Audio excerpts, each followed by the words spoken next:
दो सूक्ष्म गोलों में से प्रत्येक पर 10⁵ इलेक्ट्रॉनों की कमी है। यदि उनके बीच दूरी 1 मीटर हो तो वैद्युत बल की गणना कीजिए। तो हमें वैद्युत बल की गणना करना है और ये कूलाम के नियम से ज्ञात करेंगे, है ना। अब इलेक्ट्रॉनों की कमी है। जब पदार्थ पर या वस्तु पर इलेक्ट्रॉनों की कमी होती है तब वहां पर धनावेश आता है, और जब इलेक्ट्रॉनों की अधिकता होती है तो ऋणावेश आता है। और चूंकि दोनों सूक्ष्म गोले पर इलेक्ट्रॉनों की कमी है, दोनों कैसे हैं, धनावेशित है, यानी क्या करेंगे, वित्कर्षित करेंगे, है ना। तो यहां पर दोनों पर परिमाण समान है ना। क्योंकि 10⁵ इलेक्ट्रॉनों की कमी है तो हम एक साथ निकाल लेते हैं। Q1 पहले गोले पर आवेश, Q2 दोनों गोले दूसरे गोले पर आवेश, और दोनों कैसे होंगे, बराबर होंगे। आवेश बराबर Q बराबर N इंटू ई।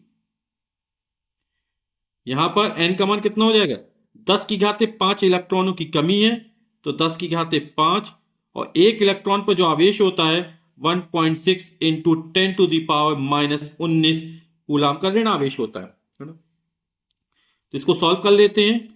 तो जो मात्रक निकलेगा वो कूलाम में निकलेगा, तो हो जाएगा 1.6 इंटू 10⁻10⁵। 10⁵5 में 10⁻⁻19 इसका गुणा हो रहा है, आधार समान घातें जुड़ जाएंगी। तो 5 में जब -19 जोड़ेंगे कितना हो जाएगा, -14 कूलाम। अब उनके बीच की दूरी 1 मीटर दी गई है, तो R का मान हमको 1 मीटर दिया गया है।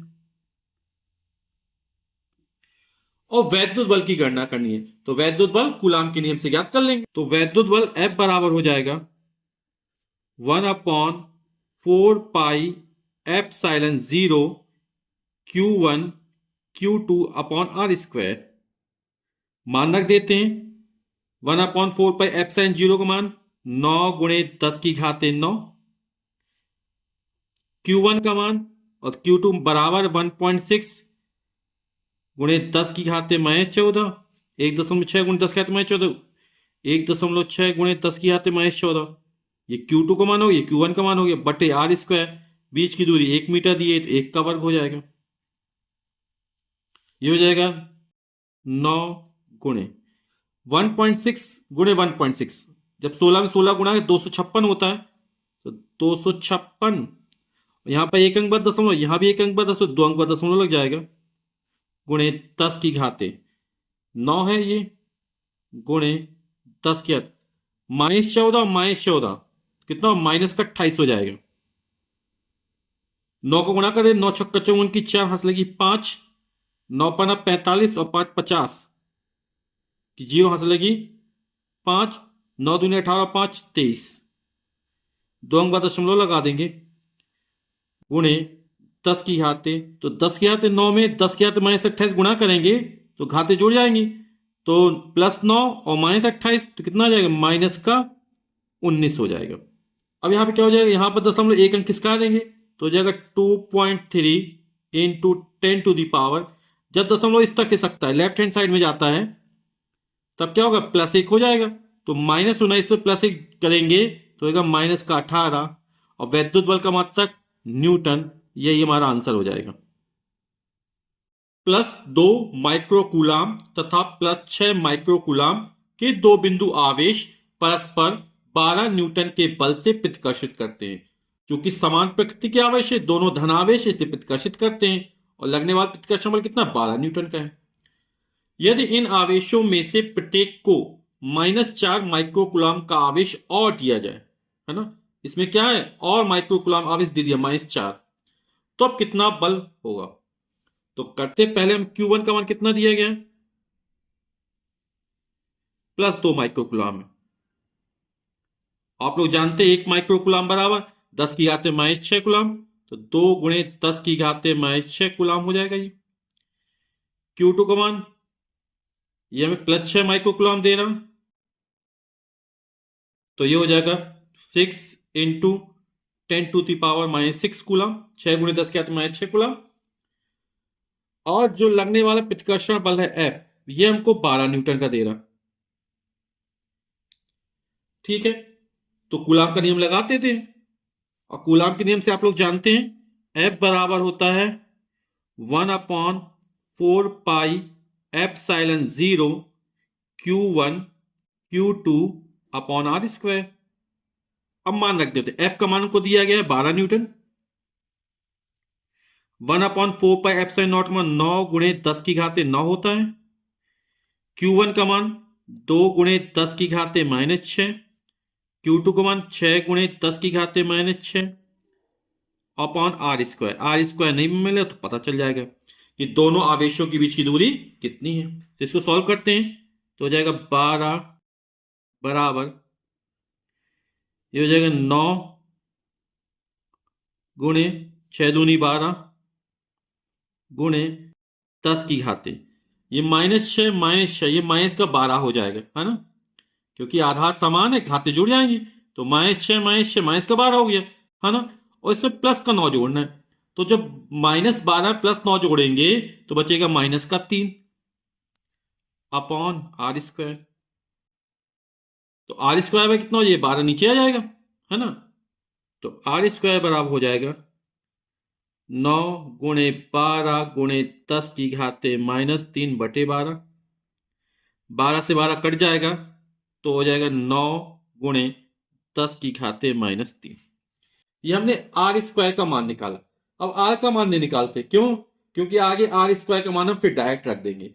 आगे कह रहा है यदि इन आवेशों में से प्रत्येक को -4 माइक्रोकूलम का आवेश और दिया जाए। अब यहां पर मान लिया आवेश बदल जाती है, ये हो जाता है Q1 डैश हो जाता है।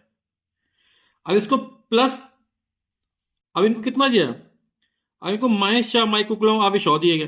पहले था 2 माइक्रोकूलम आवेश, ठीक है, इसको -4 और दे दिया तो -4 और जोड़ देंगे। या इसको इस तरह कर सकते हैं कि प्लस लगाया और ये माइनस था, तो कितना हो जाएगा, प्लस माइनस का माइनस यानी 2 माइक्रोकूलम -4 माइक्रोकूलम।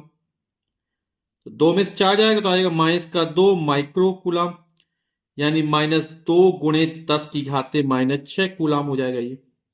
फिर Q2 डैश कितना हो जाएगा, ये +6 माइक्रोकूलम है, तो +6 माइक्रोकूलम और दे दिया, कितना दिया गया, -4 माइक्रोकूलम और दे दिया गया, तो प्लस माइनस का माइनस हो जाएगा और 6 में से 4 चले जाएगा तो 2 माइक्रोकूलम आ जाएगा, और 2 माइक्रोकूलम लेकर 2 गुणे 10 की घाते -6 कूलम हो जाएगा। अब यहां पर एक ऋणात्मक आवेश है, दूसरा धनात्मक आवेश है, तो विपरीत प्रकृति के आवेश हो गए तो लगने वाला बल कैसा होगा, आकर्षण बल होगा, है ना। तो बल हम फिर कूलम के नियम से ज्ञात कर लेंगे। तो एफ डैश बराबर हो जाएगा 1/4 pi epsilon not Q1 dash Q2 dash, और बीच की दूरी वो ये उतनी दूरी पर रख दी जाती है आर स्क्वायर। तो 1/4 पाई एप्सिलॉन 9 गुणे 10 की घाते 9 हो जाएगा। Q1 डैश का मान माइनस का है तो -2 गुणे 10 की घाते -6, इसका मान है 2 गुणे 10 की घाते 6 अपॉन, और आर स्क्वायर का मान अभी हमने निकाला था, और कितना निकाला था, 9 गुणे 10 की घाते -3, तो आर स्क्वायर की जगह रख देंगे 9 गुणे 10 की घाते -3।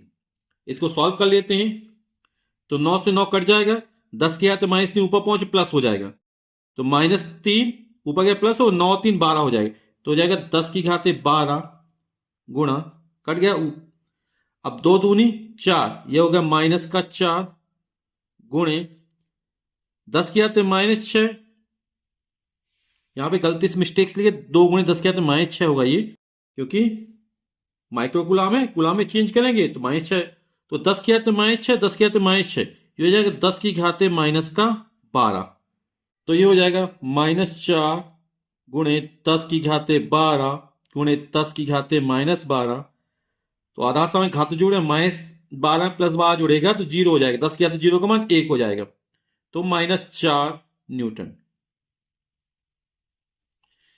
तो माइनस चिन्ह ये प्रदर्शित कर रहा है कि जो लगने वाला बल है वो आकर्षण का बल है, तो इसको लिख देंगे 4 न्यूटन का आकर्षण बल। यदि शुद्ध जल का परावैद्युतांक 81 हो तो इसकी निरपेक्ष वैद्युतशीलता कितनी होगी। तो परावैद्युतांक को कैसे लिखते हैं, तो जो K का मान दिया गया है वो हमको 81 दिया गया है। निरपेक्ष वैद्युतशीलता, तो जो पदार्थ है शुद्ध जल, इसकी निरपेक्ष विद्युतशीलता हमने मान ली एप्सिलॉन है, तो इसका मान हमको ज्ञात करना है। ठीक, आप लोग जानते हैं कि निर्वात या वायु में विद्युतशीलता का मान होता है 8.85 इंटू 10⁻⁻12 कूलाम स्क्वायर बटे न्यूटन मीटर स्क्वायर।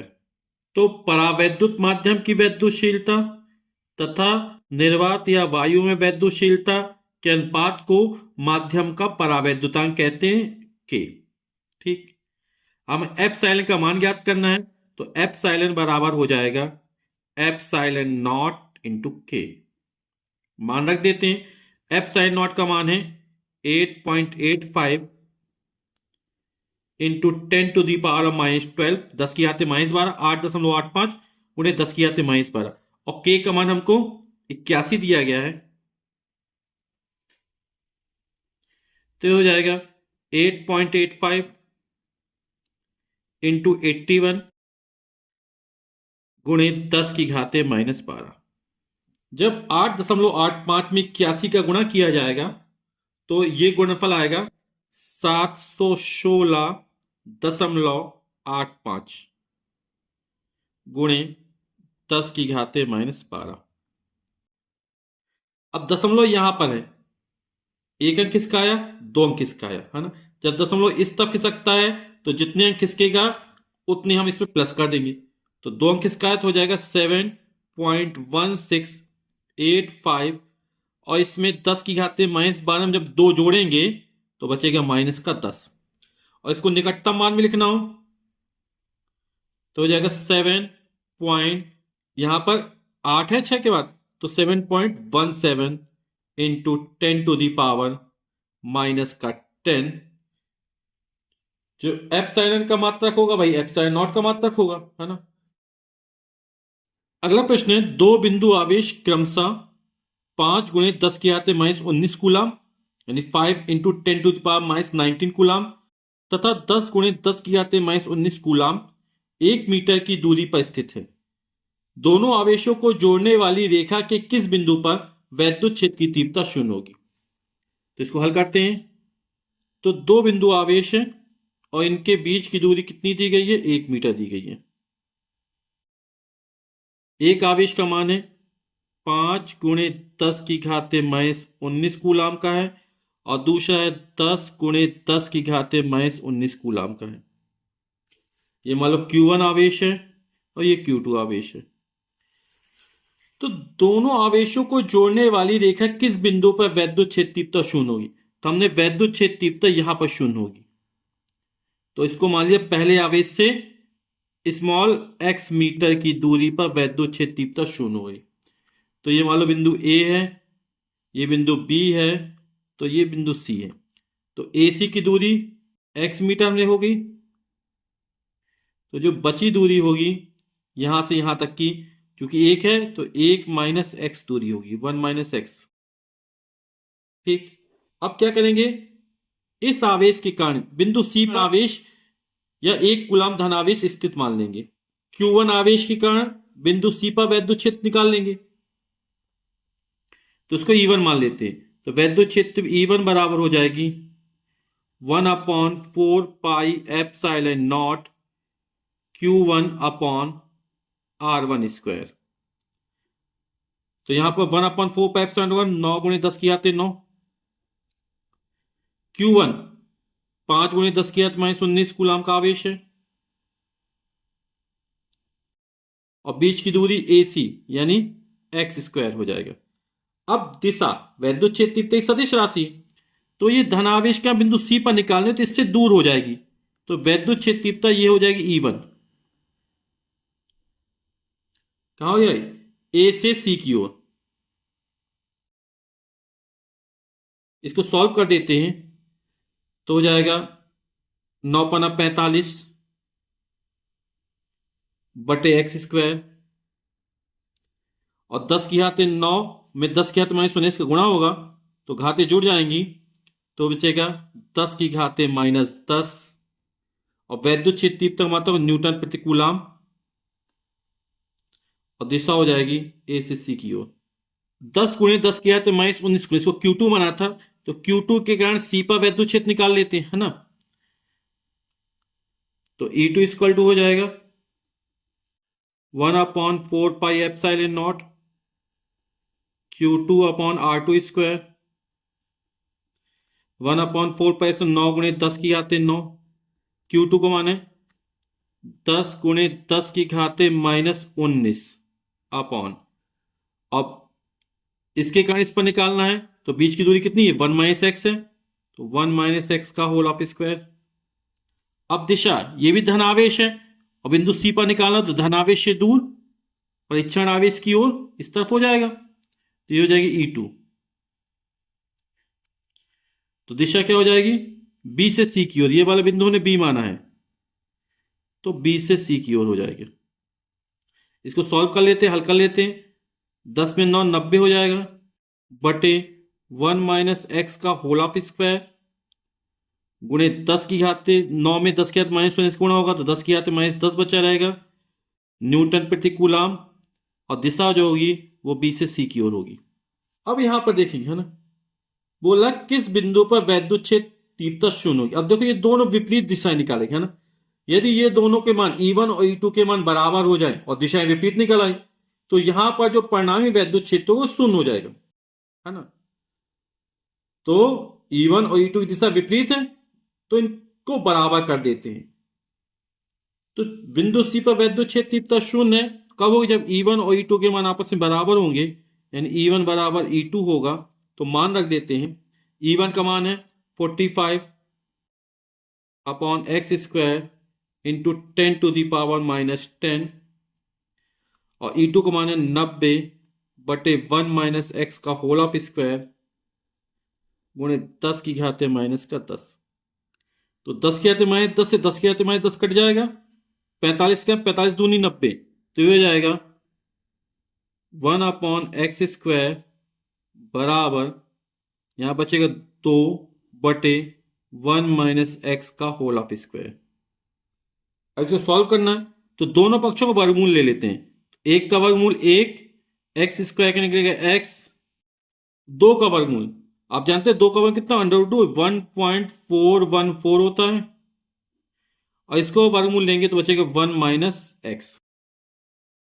अब क्रॉस मल्टीप्लिकेशन कर देते हैं तो हो जाएगा 1.414x बराबर हो जाएगा 1 - x।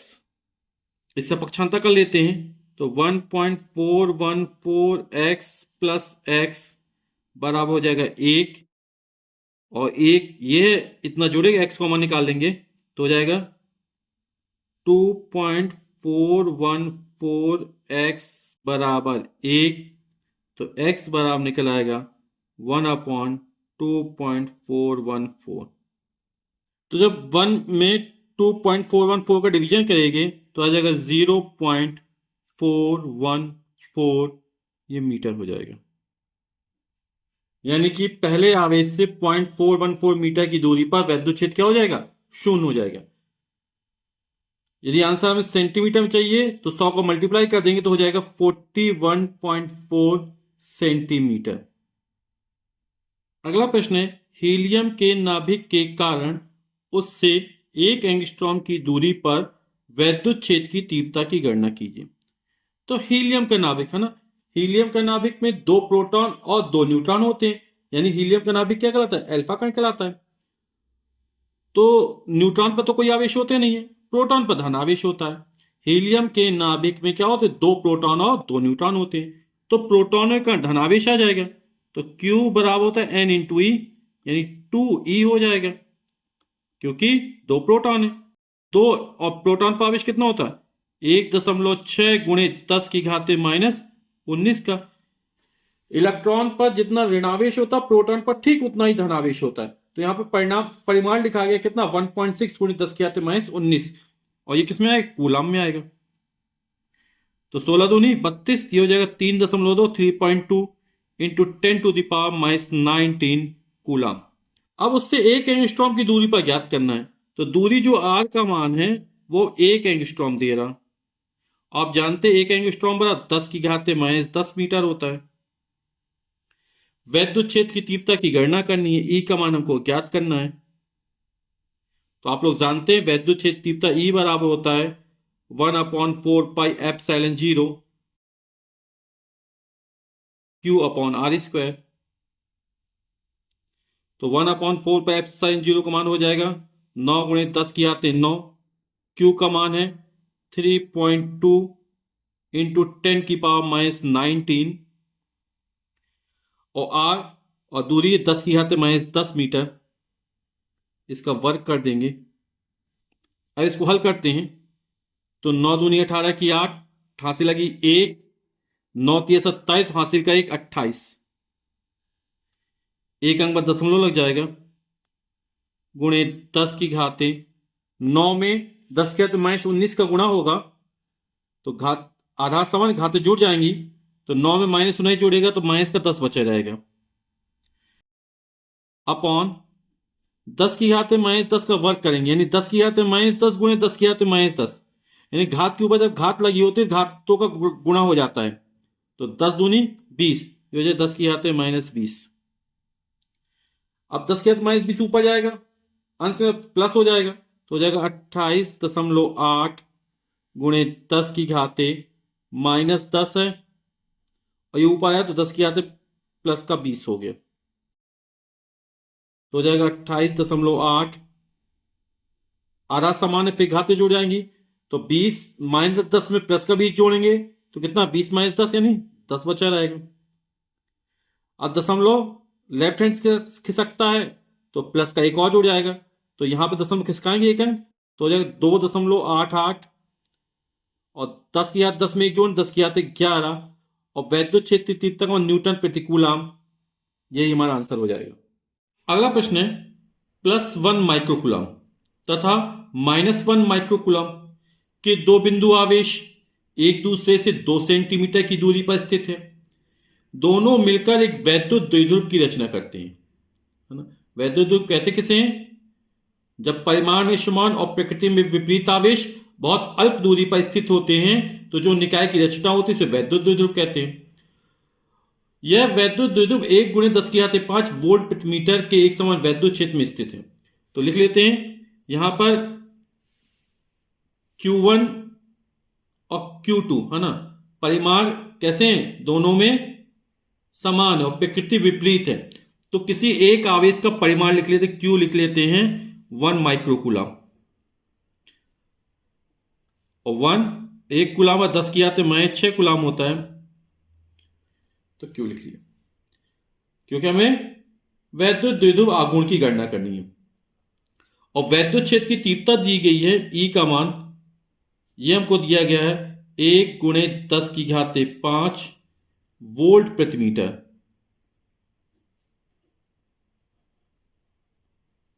और दो आवेशों के बीच की जो दूरी 2 सेंटीमीटर दी गई। दो आवेशों, जब वैद्युत द्विध्रुव की रचना होती है तो दो आवेशों के बीच की 2L मानी जाती है, और 2L का मान कितना दिया गया? 2 सेंटीमीटर दिया गया है। क्योंकि ये मीटर में, ये कूलम में, इसको भी मीटर में चेंज कर लेते हैं, तो 2 और 1 सेंटीमीटर बराबर 10⁻² मीटर। 1 सेंटीमीटर 1/100 मीटर, 1/100 यानी 1/10⁻², और 10⁻² ऊपर माइनस हो जाएगा, 10⁻² मीटर हो गया। अब वैद्युत द्विध्रुव आघूर्ण P बराबर होता है Q × 2L। एक आवेश, किसी वैद्युत द्विध्रुव में एक आवेश और दोनों आवेशों के बीच की दूरी के गुणनफल को वैद्युत द्विध्रुव आघूर्ण कहते हैं। तो यहां पर आवेश हो गया 1 × 10⁻6 कूलम का है, और बीच की दूरी 2 × 10⁻² होगी, तो 2 एकम 2, 10⁻6 और 10⁻, गुणा करेंगे तो घातें जुड़ जाएंगी, -6 और -2 -8 हो जाएगा, तो 2 × 10⁻8। आवेश का मात्रक हो तो कूलम और लंबाई का मात्रक हो तो मीटर, तो जो मात्रक निकलेगा वो निकला है कूलम मीटर। अब वैद्युत द्विध्रुव पर आरोप पर अधिकतम बल आघूर्ण ज्ञात करें। अधिकतम बल टाउ बराबर तो P sin थीटा, अधिकतम के लिए थीटा का मान 90 अंश होता है, साइन 90 हो जाएगा, साइन 90 का मान 1 हो जाएगा, तो टाउ बराबर हो जाएगा P × E। P का मान 2 × 10⁻8 है, यहाँ पे मैक्स लिख देंगे। और पी का मान, ई का मान हमको दिया गया है 1 गुणे 10 की घात 5,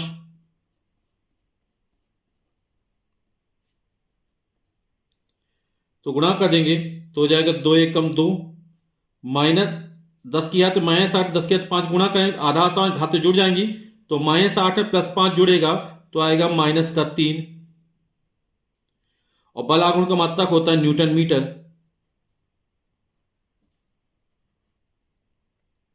अगला प्रश्न है, एक वैद्युत द्विध्रुव जिसकी लंबाई 4 सेंटीमीटर है को एक समान वैद्युत क्षेत्र 10 की घात 4 न्यूटन प्रति कूलम या n⁻⁻1 है ना से 30 डिग्री पर रखने से 9 गुणे 10 की घात -2 न्यूटन मीटर का बल आघूर्ण लगता है। द्विध्रुव के द्विध्रुव आघूर्ण की गणना कीजिए।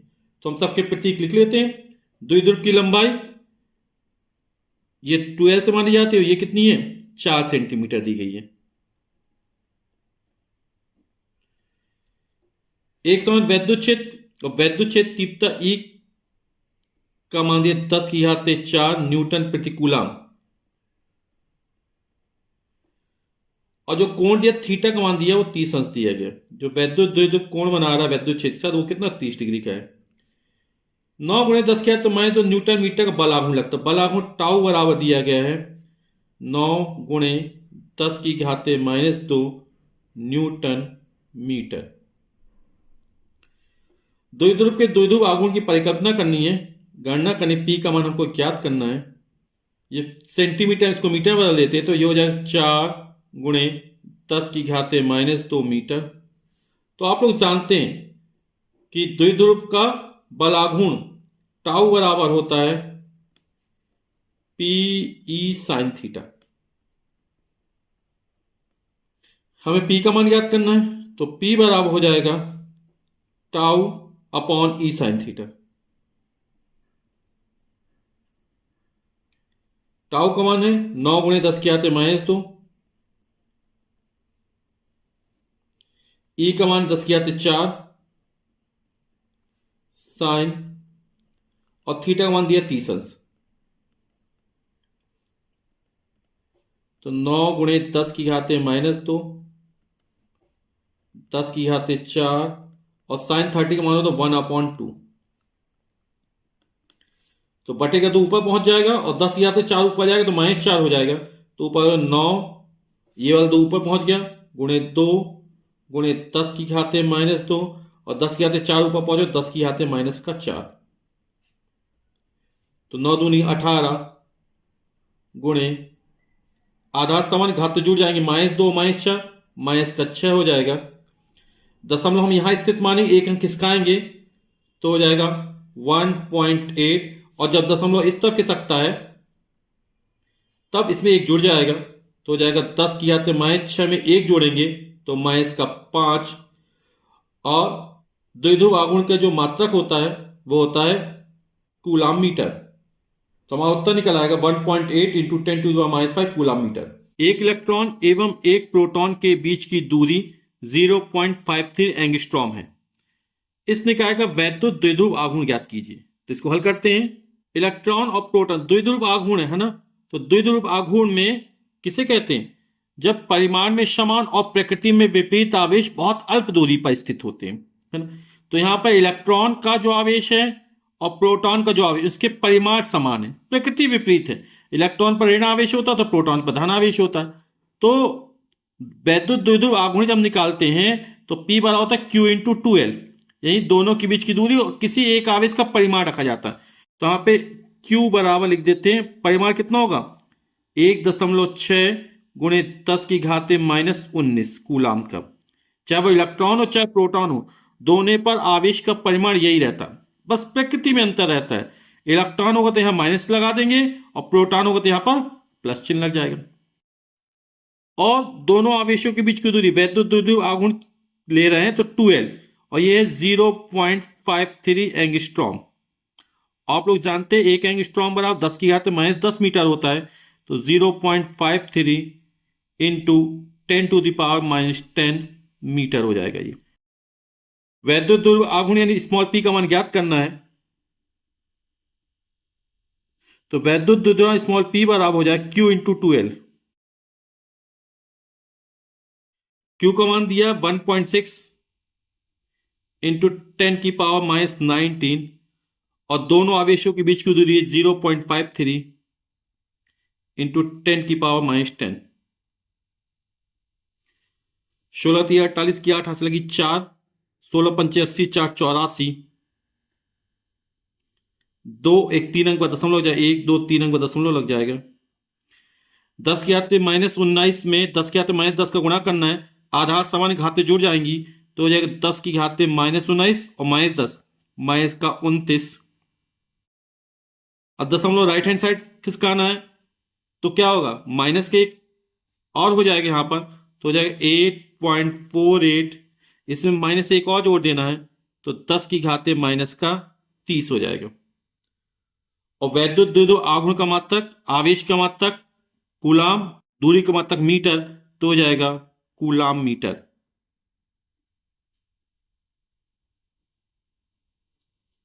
अगला प्रश्न है हाइड्रोजन क्लोराइड अणु का वैद्युत द्विध्रुव आघूर्ण इतने कूलाम मीटर दिया गया है। वैद्युत द्विध्रुव आघूर्ण स्मॉल p से लिखते हैं और ये हमको दिया 3.4 इंटू 10⁻30 कूलाम मीटर। H तथा Cl आयनों के बीच का विस्थापन ज्ञात कीजिए। क्योंकि वैद्युत द्विध्रुव आघूर्ण बनता कब है जब परिमाण में समान हो और प्रकृति विपरीत हो, आवेश बहुत अल्प दूरी पर स्थित हो। तो अल्प दूरी यानी विस्थापन हमें 2l का मान ज्ञात करना है।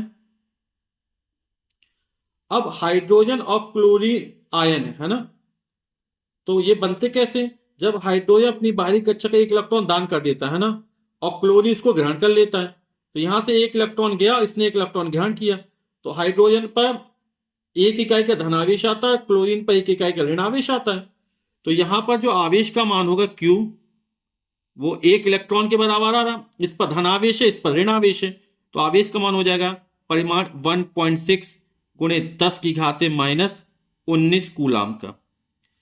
क्योंकि हाइड्रोजन और क्लोराइड जब आयन बनेंगे तो कितना आता है 1 इलेक्ट्रॉन का यहां से हाइड्रोजन से निकल के कहा क्लोरीन पे पहुंचता है बाहरी कक्षा में, है ना।